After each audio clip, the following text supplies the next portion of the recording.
yilning eng oxirgi bir kuni.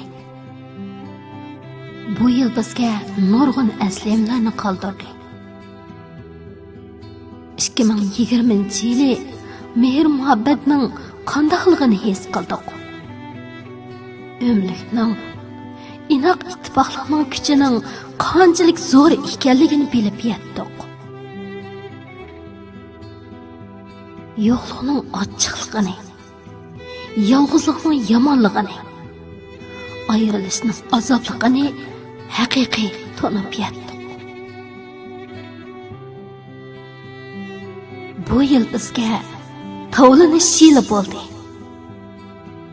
Gahi azizlarimizdan vaqtliq, gahi azizlarimizdan vaqtsiz ayrilganimizda sabr qilishni,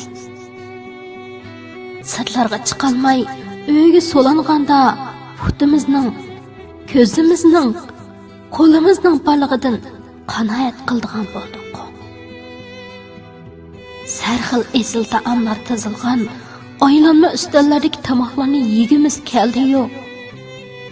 Aziz qarindoshlar yig'ilgan oddiygina dasturxon tomoqining bakrak lazzatli ekanligini, sog' salomatlikning jam bo'lgan minutlarning eng muhim ekanligini texmi chonqur his qilib yetdik.